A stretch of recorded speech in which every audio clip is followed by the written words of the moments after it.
Hi, I'm going to introduce you to the basic set. So first of all, we have our flagship product, which is the chef knife. It's 8 inches. It's balanced for a pinch grip, so we're going to balance it just in front of the bolster there. And this pinch grip is going to give you a little bit more control and precision as you cut. So if you haven't tried it, please try it out. It is grounded at a 15-degree angle on each side. The core is VG10 steel, and then it is clad by 33 layers on each side for a total of 67 layers of Damascus steel. And there are 2 versions of blade finish. So there's the non-hammered version right here, and we've got the hammered version with dimples here. The dimples actually help a little bit with food release, but it's mostly an aesthetic choice. And then next, we've got 2 different kind of handle types. There's the G10 handle, composite resin, and then there is the ebony wood handle.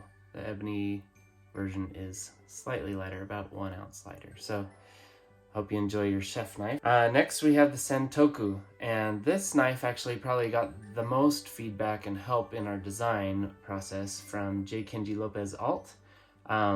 He helped me with the balance and the length of the handle and everything to make it feel just right. So this is probably my second favorite knife that we've designed. We've scalloped the sides for that food release again.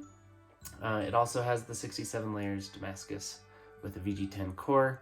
And we have the same 2 shapes of handles. We've got handle materials. We have ambidextrous handles for all of our knives, using kind of an inverted teardrop shape that's our own design.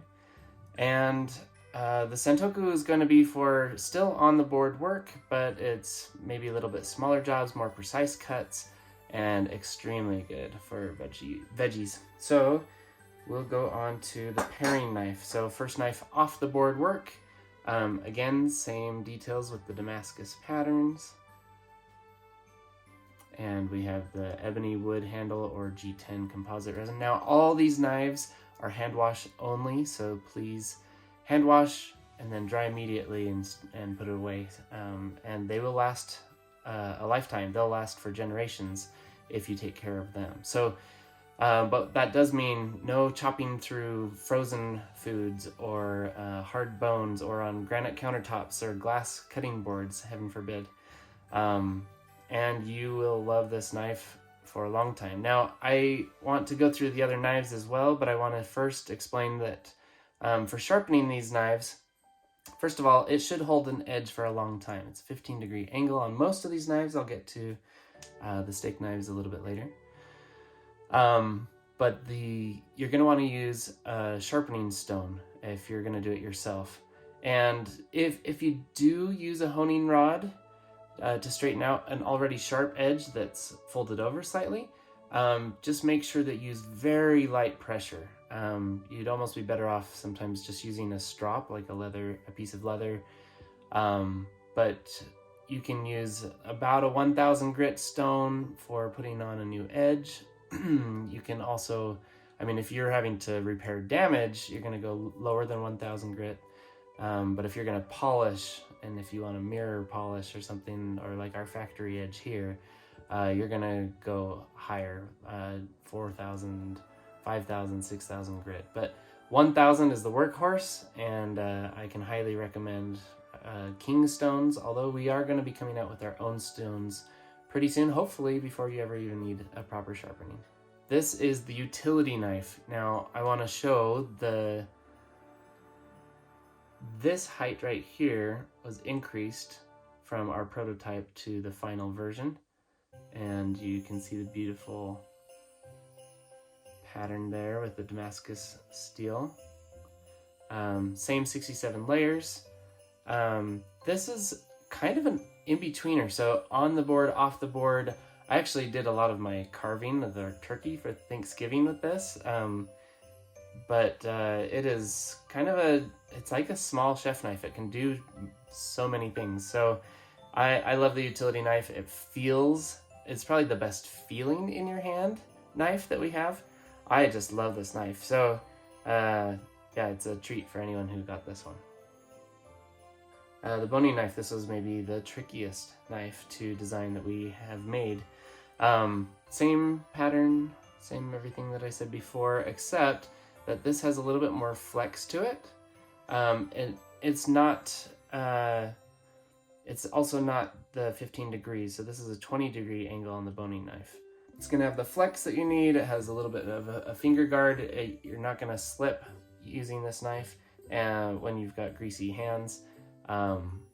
Anyway, it's more of an occasion type knife, but I love this knife. This is our 9-inch slicer, and it has the same Damascus patterns because of the 67 layers of steel with a VG10 core. It's balanced just in front of the bolster, and it just feels good. It's the closest thing, I like to say, that we make to a sword. So you do feel like a samurai with one of these. And it is, again, occasional purposes that you're going to be pulling out the slicer for very large, thin, even cuts. So get your hands ready. We have the bread knife also at 9 inches. It's our only serrated knife. And it is overkill for a bread knife, but it is the nicest bread knife you're going to put your hands on. So it is serrated, and the bevel is only on one side. What to say about this? Just nicely balanced, and we have it in the ebony and the G10 versions. Let's see. Lastly, I'm going to go to our steak knives. We have 4 set steak knives, and you just have to choose which handle type you want, because we do not make a serrated version. It is non-serrated only. And if you've never used a non-serrated version, you're in for a treat, because, I mean, one, it isn't for the person who's never ever going to get their knives sharpened, because when you are cutting on plates, you are going to dull your knife, but you are really going to enjoy cutting with a non-serrated, super sharp steak knife. It's a totally different experience sitting down to the table with one of these than your mother-in-law's steak knives. The steak knife set comes in ebony handle and G10 handle as well. And again, all these knives hand wash only. So don't get it near a dishwasher. Don't let it soak. Even the G10 version, I wouldn't advise to let it soak, although the handle is impervious to water. You don't want to damage your blade. If you treat these knives well, they will last for generations. Thanks so much from Con Kitchen, and happy cooking.